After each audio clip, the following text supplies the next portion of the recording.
going, babe? We're having a little technical difficulties. So we stopped and got fuel. Anyways, we got fuel, filled up, pulled away from the dock, and I started throwing an alarm on the starboard motor when I give it a little bit of throttle.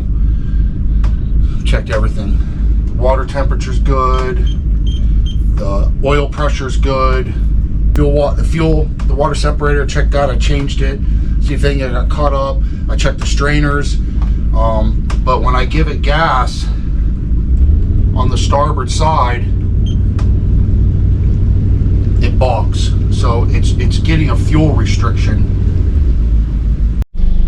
Okay, so figured out that it was some sort of a fuel problem, we think. I spoke to Calvin, so we started diagnosing stuff. Fuel water separator,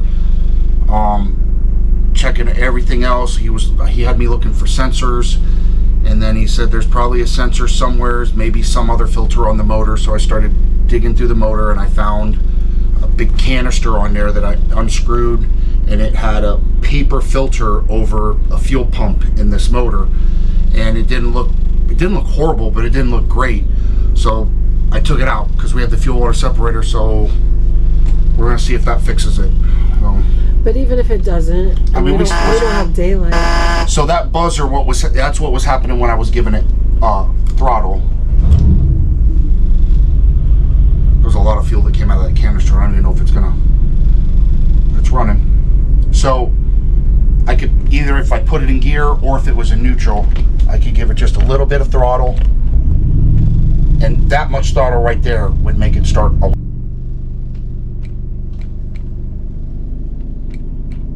That's more RPMs than I run the boat. So do you think we're good to go tomorrow? Because our daylight's all gone.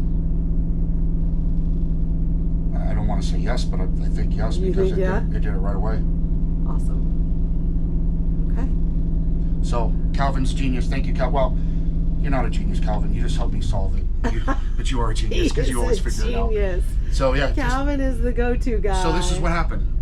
Everything was running fine. We pulled in. We got fuel in St. Augustine, and then when I pulled out, it wasn't running fine. And then you're thinking, well, maybe you picked up bad fuel or you stirred up something in the gas tank. But the fuel water separator was fine. And this filter is way in the motor somewhere. So maybe it was coincidence that it just got.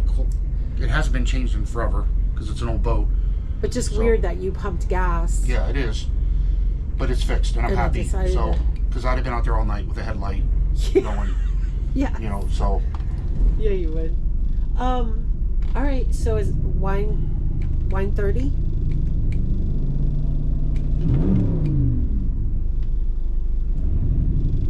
I think we're good. Yes, it's wine 30.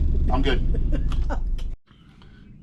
Good morning, everybody. Day 2. Day 1 was pretty eventful. We put 86 miles in. We did have a motor go down on us, and Leslie had to run the helm while I got back there and shut the motor down. And thank you, Calvin, for walking me through it. Long story short, we found a fuel filter that was around the actual fuel pump on the motor, that it was old, and that was one of the things that I didn't change. Changed everything else, fuel water separators and belts and water pumps and hoses and everything that I needed, but I missed that one thing, and that filter's been sitting there for a while. And the guy that sold me the boat just didn't have the time to put the attention into this boat the last year that he should have, and there's stuff like that's going to happen. But anyways, we got it fixed. We are hitting the water first thing this morning. Got a pretty beautiful anchorage here. I'll show it to you. It's about 6 miles south of St. Augustine. After I got the motor mostly fixed, I had to look on Navionics real quick, and this is about the only anchorage that I was going to be able to find that was pretty safe. And Navionics said it was good for about 1 or 2 boats, 2 large boats. And hey, there's another catamaran over there, but we're tucked away. The ICW is over there about, I don't know, about 100 yards. And that's it. So we're going to hit it. I got coffee. We're getting ready to have some breakfast, fire the boats up, and hit it. We're heading to New Smyrna today to meet up with some friends for lunch, and then head a little further after that. And I got a cool story, hoping to cross paths with a friend of mine, Phil Burden. He is doing the loop right now, and he's heading around. He headed around Florida from our area, like Tampa Bay area, and he's coming up the east coast of Florida. So we're going to cross paths and hopefully have a have a dinner together. So Phil was somebody that I met through the hurricane. He helped me work on my house. So that's about it. That's our update, and we'll see what exciting adventures today brings. We're excited. So we used the windlass and pulled up anchor once again and began cruising. And I got to tell you, cruising these intercoastal waterways on the east coast of Florida, they were just beautiful. But Leslie and I, this is a little time lapse of us heading from St. Augustine to New Smyrna. Leslie and I used this time by just improving the boat. We tried to do something every day to make the boat better, but there was always numerous projects of just trying to make it nicer. So we would take turns at the helm so the other person could do something like just organizing the helm and getting everything situated, or pulling everything out of the galley and wiping everything down again and redoing it, or the back head is cleaning it really good, or organizing everything in the boat that needed to be organized from head to toe. We just tried to make it a little better and a little more livable because we were just loving it so much and we wanted to make it our own. So we took this time to do that so in the evenings we could relax and enjoy that. And I even spent some time in the motor compartment cleaning it, just in case I had to get in there and do a little work, because it's always to start out working on something with a clean environment. So we were enjoying our journey as we were making our way to New Smyrna, and we finally were entering into New Smyrna. We decided to meet at a restaurant called Outriggers because they were able to accommodate our big boat. They had dockage for us, so we can meet up with longtime friends of ours, Ron and Laura, who lived in that area, so we could show them the boat and have some time with them to socialize and reminisce about some of the stuff that we've gone through so far. And they really liked the boat. It was a quick visit, but it was an awesome visit. So we made our way down the dock and to this awesome restaurant, and we were able to sit down and have some drinks and some awesome food and share some of our experiences and catch up with them, and it was awesome. And they were gracious enough to give us a ride to Home Depot because we needed some supplies. So we made a quick run through there, loaded the cart up, and they gave us a ride back, and we loaded back up on the boat, and we were set sail and headed back to find an anchorage before it got dark. And then all of a sudden this happened.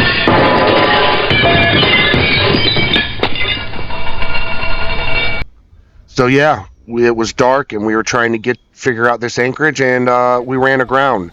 It was nothing major, but we got stuck. But thank you, Towboat, for showing up. Thank you, Julio, for pulling us off and not damaging anything, and saved the night. It's on. This is Julio, man. This is from Towboat, because I was an idiot and I ran a little shallow, and he saved our ass. Wasn't too bad. Pulled us right off pretty quick, but I didn't want to push it, so I had to share with you guys. I kind of wanted to hide it at first because I was embarrassed, but I gotta let you know I screwed up. Oh, got some cool merch. Got the hat. Got some cool merch. and the name of the boat is WTF. So there you go. That's awesome. Yeah. But thanks, man. I appreciate it. Have a good night. You too, man. Thank you so much. Hey guys, like I told you before, earlier, a little rough day yesterday, but we overcame and fixed it. Had that fuel filter that I showed you that we changed. Started up this morning, everything's good. And we've been running for about 2 hours, and everything was fantastic. And then, when I gave it throttle. No! God, please, no! So- No! No! Back at it. No! I'm gonna I was just finishing up some breakfast, gonna eat some breakfast, and I'll shut this motor down, go down and take that pump apart, and hopefully I can try to just clean it out.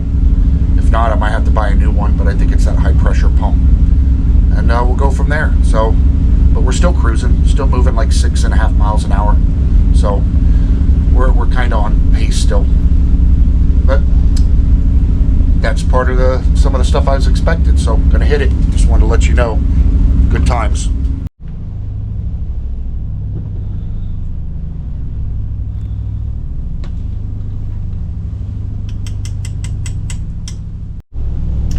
So I'm in the galley. I'm making some chicken chili for dinner this evening. We are going to be meeting up with friends, Phil and Laura. They are actually doing the loop. They live over by us on the other side of the state. from where we are now. We're over by Titusville at this point. So they're doing a full loop. We are running from Jacksonville, of course, back to Hernando Beach. So we're crossing paths. So we're going to meet up somewhere out in the water and have dinner. And then we'll continue on our journeys, both of us at that point. So, bring it over here. Okay. So, I'm flipping. Hold on. Whoop.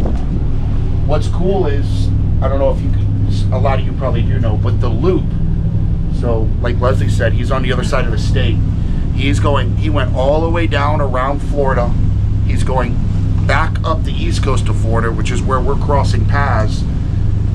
But then when he leaves us, he's going all the way up the east coast of the United States. And I believe he goes into the Hudson River. Yes. And through the Great Lakes, and eventually works his way to the Mississippi. Yeah. And then comes back down into the Gulf, and they do a whole loop. It's like a 3 or 4 or 5 month trip. And you're depending how jealous. fast it is. It's awesome. This is a big trip, but his is a big trip. So we'll show you a picture of his boat. He's got a little 27-foot sea dory. So I just wanted to explain to you guys what that was.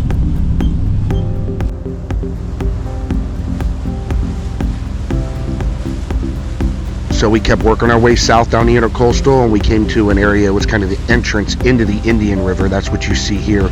Really cool little entrance, tight, all kinds of activity. People fishing, all just a ton of activity. But eventually we got to meet up with Phil and Laura. They tied up next to us, shared some stories, some laughs, some experiences, and we had some of that chicken chili, and Leslie knocked that meal out of the park. I ate so much that I wanted to take a nap.